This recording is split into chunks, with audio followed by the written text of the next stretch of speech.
Ready start. बाल बच्चे घर की सुख शांति के लिए तो आवश्यक हैं ही, किंतु साथ ही साथ माता पिता या पति पत्नी के लिए भी धन दौलत है। दिन रात माता पिता बच्चों के लालन पोषण में लगे रहते हैं, यहाँ तक कि उनको इधर उधर की बातों को सोचने समझने का समय ही नहीं मिलता है। सुबह से शाम तक उनके कपड़े साफ सुथरे करना, उनका खान पान, वेशभूषा, चाल चलन, सूरत शक्ल की देख रेख आदि ऐसे छोटे छोटे काम होते हैं कि समय बीतते पता ही नहीं चल पाता। बच्चों को भगवान का अवतार माना जाता है, क्योंकि वे ऊंच नीच, शत्रु मित्र, छोटे बड़े, रस्म रिवाज आदि का विचार ना करके सबसे मेल मिलाप रखते हैं।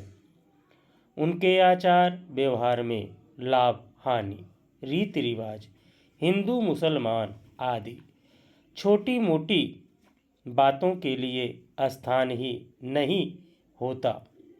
वे सचमुच ही मानव जाति के सच्चे प्रतिनिधि होते हैं। ज्यों ज्यों बड़े होते जाते हैं, उनकी मांगें भी बढ़ती जाती हैं और थोड़ी सी बात के पीछे वह बिगड़ जाते हैं तो घर का सारा सामान तितर बितर कर देते हैं। उनको लाभ हानि, उचित अनुचित का कोई ज्ञान ही नहीं होता। अतः यह आवश्यक है कि बच्चों को प्रारंभ से ही ऐसी शिक्षा दीक्षा देनी चाहिए जिससे कि वे अपने भविष्य के बारे में सचेष्ट हों। उनके बारे में टाल मटोल करना उचित न होगा। बचपन से ही उनके आचार विचार, चाल चलन, हित अहित, अध्ययन अध्यापन का पूरा ध्यान रखा जाना चाहिए। यदि बच्चों को बचपन से ही उचित अनुचित, लाभ हानि, हिंसा अहिंसा, शुभ अशुभ का समुचित आभास करा दिया जाए तो वे आपसे आप दिन पर दिन ज़्यादा से ज़्यादा अनुशासित होते जाएंगे।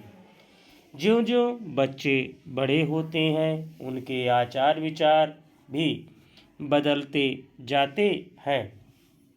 उनके विचारों में कुछ ना कुछ परिवर्तन समय समय पर होता रहता है। एक के बाद एक कोई ना कोई समस्या उनके सामने दिन प्रतिदिन उपस्थित होती है। यदि प्रारंभ से ही उनमें दृढ़ विश्वास पैदा किया जाए तो एकाएक समस्याओं के आने से वे न घबराकर उन पर विजय प्राप्त कर सकेंगे और कंधे से कंधा मिलाकर कठिन से कठिन समस्याओं का शांतिपूर्ण हल निकाल सकेंगे।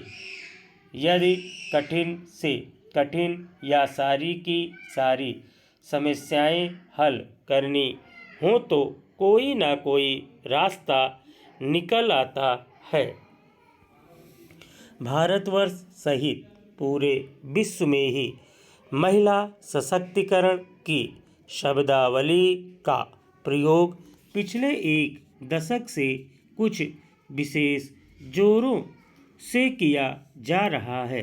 भारत के विशेष संदर्भों में यदि देखें तो विवादित होता है कि यहाँ आज़ादी के बाद सरकारी कार्यक्रमों और योजनाओं में पहले 3 दशकों तक महिला कल्याण की शब्दावली का आमतौर पर प्रयोग किया जाता रहा। स्टॉप।